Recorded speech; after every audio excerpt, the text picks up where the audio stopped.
Hello दोस्तों, स्वागत है आप सबका अपने ही यूट्यूब चैनल लर्निंग कैफ़े में। ये video Lalit Narayan Mithila university part 1 के बीए, बीएससी, बीकॉम के सभी छात्र छात्राओं के लिए काफ़ी ज़्यादा इम्पोर्टेंट है। ये हिंदी 50 मार्क्स का दूसरा वीडियो है। पहला वीडियो में 118 क्वेश्चन तक का प्रैक्टिस करवा दिया हूँ। उसके बाद जो ऑब्जेक्टिव क्वेश्चन रह गया था उस सब का प्रैक्टिस आज के वीडियो में करेंगे। तो हमारा पहला क्वेश्चन है, संक्षेपण के गुण है। संक्षेपण के गुण संक्षिप्तता है, पूर्णता है, स्पष्टता भी है। तो ऑप्शन डी राइट आंसर हो जाएगा, उपयुक्त सभी। संक्षेपण का प्रयोग होता है। संक्षेपण का प्रयोग व्यक्तिगत पत्र में होता है और कार्यालयीय पत्र में भी होता है। तो ऑप्शन डी हो जाएगा। संक्षेपण में शीर्षक होता है। संक्षेपण में शीर्षक प्रसंग से संबंधित होता है, संक्षिप्त होता है और सरल होता है। तो ऑप्शन डी हो जाएगा, उपर्युक्त सभी। संक्षेपण मूल अवतरण का होना चाहिए 1/3। संक्षेपण मूल अवतरण का 1/3 होना चाहिए। संक्षेपण की भाषा किस पुरुष में होनी चाहिए? अन्य पुरुष में। नेक्स्ट क्वेश्चन, संक्षेपण का अनिवार्य गुण है संक्षिप्तता। क्वेश्चन नंबर 7, संक्षेपण का विलोम होता है पल्लवन। संक्षेपण का शीर्षक होना चाहिए। संक्षेपण का शीर्षक प्रसंग से संबंधित होना चाहिए, संक्षिप्त होना चाहिए और सरल। तो ऑप्शन डी हो जाएगा, उपर्युक्त सभी। संक्षेपण को निम्न में से किस नाम से जाना जाता है? सार लेखन के नाम से। संक्षेपण का आशय होता है मुख्य विचारों, तर्कों आदि को लघुत्तर आकार में प्रस्तुत करना। संक्षेपण लेखन में कोई विवरण पत्र हो या कोई लेख या आख्यान, उसके मुख्य भाव को बिना छोड़े कितने भाग में लिखना चाहिए? 1/3 में। संक्षेपण में भाव एवं भाषा कैसी होनी चाहिए? शुद्ध एवं सुस्पष्ट। संक्षेपण की भाषा में 2 मुख्य चीज़ें हैं, प्रवाह एवं क्रमबद्धता। संक्षेपण का प्राण क्या है? संक्षिप्तता। संक्षेपण को सामान्य रूप से मूल अवतरण का कितना अंश होना चाहिए? 1/3 अंश। ऑप्शन सी हो जाएगा, 1/3 अंश। संक्षेपण का शीर्षक कैसा होना चाहिए? लघु एवं भावाभिव्यंजक। संक्षेपण की शैली में यथासंभव मूल शब्दों को क्या करना चाहिए? बहिष्कार करना चाहिए। संक्षेपण स्वतः कैसी होनी चाहिए? पूर्ण होनी चाहिए। संक्षेपण के विचारों का सार किस रूप में रखा जाता है? क्रमबद्ध रूप में। ऑप्शन सी हो जाएगा, क्रमबद्ध। इसके बाद पल्लवन से रिलेटेड इम्पोर्टेंट क्वेश्चन है, देखिए। पल्लवन की भाषा होनी चाहिए। पल्लवन की भाषा स्पष्ट, प्रांजल, पारदर्शी होनी चाहिए। तो ऑप्शन डी हो जाएगा, उपर्युक्त सभी। पल्लवन की शैली होनी चाहिए व्यास शैली। पल्लवन का दूसरा नाम है भाव विस्तारण। पल्लवन और कुछ नहीं, वर्ण यह सहज प्रक्रिया है बिंदु से वृत्त बनाने की, चीज से वृक्ष बनाने की, कली से फूल बनाने की। इनमें सभी। ऑप्शन डी हो जाएगा। पल्लवन में होता है, पल्लवन में भाव का विस्तार होता है। पल्लवन का मूल कथन रहता है भाव गर्भित। पल्लवन होता है किसी भाव का विस्तार। पल्लवन किसी भाव का विस्तार होता है। पल्लवन शब्द का शाब्दिक अर्थ है विस्तार या फैलाव। पल्लवन किसी भाव को किस रूप में व्यक्त करता है? विस्तार के रूप में। नेक्स्ट क्वेश्चन, पल्लवन की रचना कौन से पुरुष में होनी चाहिए? अन्य पुरुष में। पल्लवन की शैली कैसी होनी चाहिए? व्यास शैली। पल्लवन लेखन में कैसी बातों का अनावश्यक उल्लेख नहीं करनी चाहिए? अप्रासंगिक बातों का उल्लेख नहीं करनी चाहिए।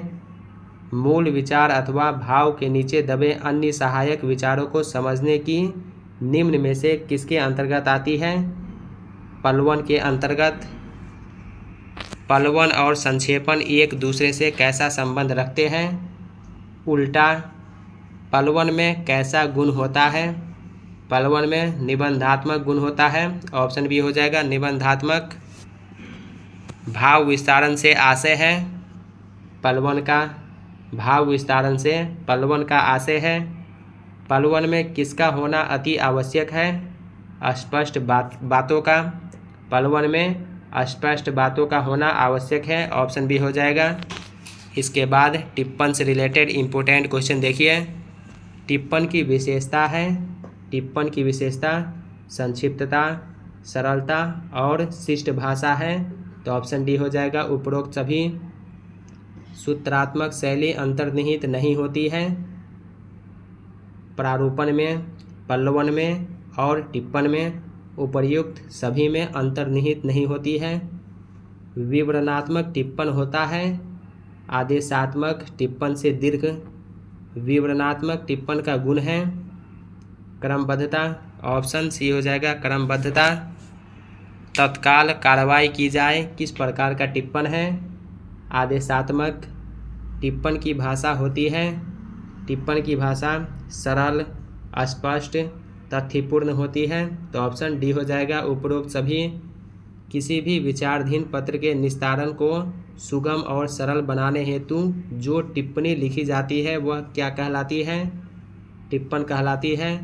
सरकारी कार्यालयों में कार्य संपादन का एक माध्यम है, कौन सा एक माध्यम है?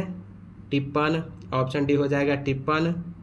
मंत्री, प्रधानमंत्री अथवा राष्ट्रपति के द्वारा लिखी गई टिप्पणी को क्या कहते हैं? मिनट कहा जाता है, ऑप्शन बी हो जाएगा मिनट।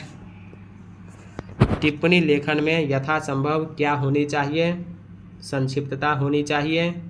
टिप्पणीकार को टिप्पण तैयार करते समय कौन से पुरुष का वाक्य में उपयोग करना चाहिए? अन्य पुरुष का। टिप्पण लेखन के मुख्य कितने उद्देश्य हैं? 3।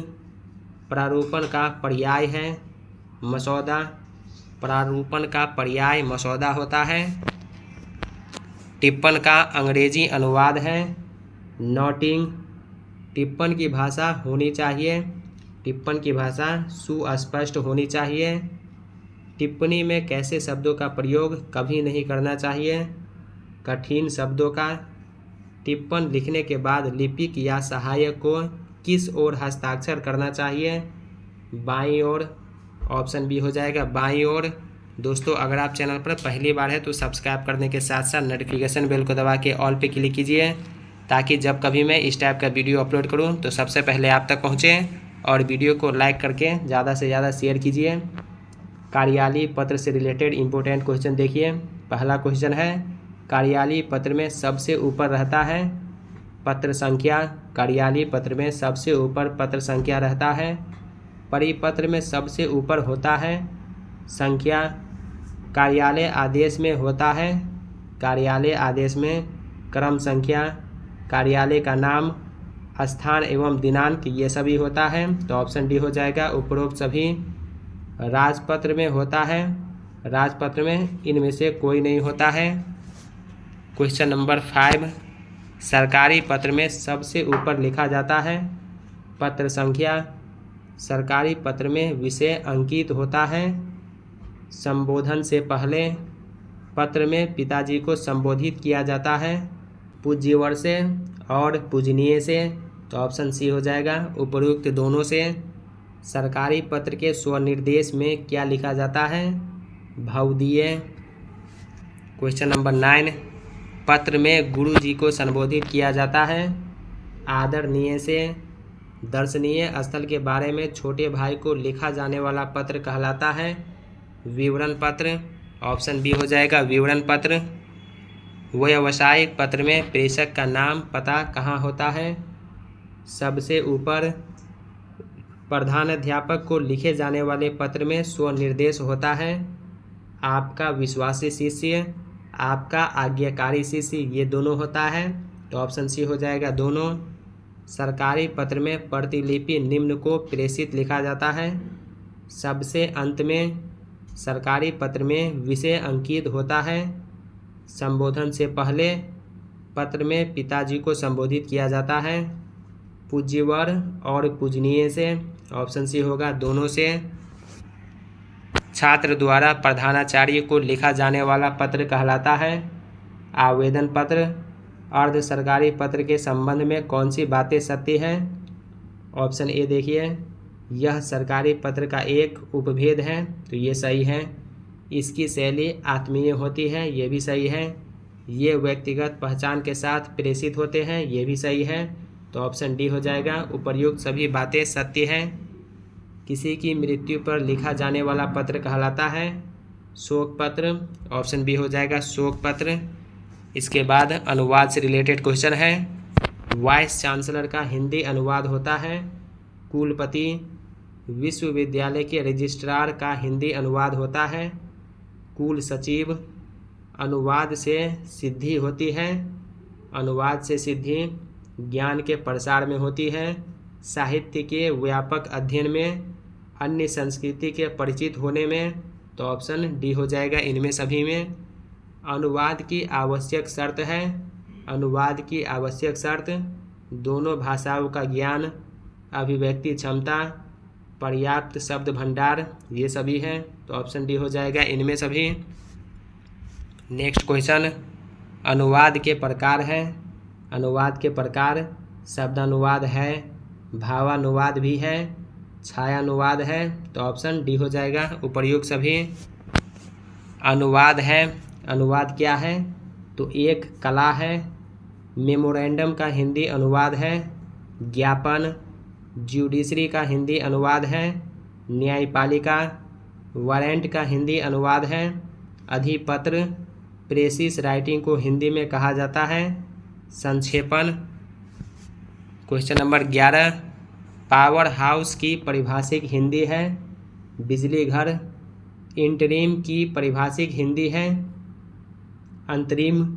एक्सचेंज की परिभाषिक हिंदी है विनिमय। इनवॉइस की परिभाषिक हिंदी है बीजक। परिभाषिक शब्द आर्टिकल की हिंदी है अनुच्छेद। नेक्स्ट क्वेश्चन परिभाषिक शब्द ग्रांट की हिंदी है अनुदान। एक्सपेंशन अनुवाद है, एक्सपेंशन का हिंदी अनुवाद है पल्लवन का। एक्सटेब्लिशमेंट का हिंदी अनुवाद है स्थापना। डायरेक्टरी का हिंदी अनुवाद है निर्देशिका। गैजेट का हिंदी अनुवाद है राजपत्र। गैजेट का हिंदी अनुवाद राजपत्र होता है। क्वेश्चन नंबर 21 नोटिफिकेशन का हिंदी अनुवाद है अधिसूचना। अनुवाद का उद्देश्य होता है, अनुवाद का उद्देश्य ज्ञान का प्रसार होता है, सामान्य जानकारी भी होता है। तो ऑप्शन सी हो जाएगा। क्वेश्चन नंबर 23 अनुवाद का संबंध है। अनुवाद का संबंध स्रोत भाषा से है और लक्ष्य भाषा से भी। तो ऑप्शन सी हो जाएगा दोनों से। संविदा का अंग्रेजी में अनुवाद है कॉन्ट्रैक्ट। द्रुतगामी पत्र का अंग्रेजी में अनुवाद है। तो ऑप्शन डी हो जाएगा इनमें से कोई नहीं। द्रुतगामी पत्र का अंग्रेजी में अनुवाद एसपीडी लेटर होता है। एसपीडी लेटर का हिंदी अनुवाद द्रुतगामी होता है। तो दोस्तों आज के वीडियो में इतना ऑब्जेक्टिव क्वेश्चन रहने देता हूं। इसके बाद जो व्याकरण से रिलेटेड ऑब्जेक्टिव क्वेश्चन रह गया वो नेक्स्ट वीडियो में कंप्लीट करा दिया जाएगा।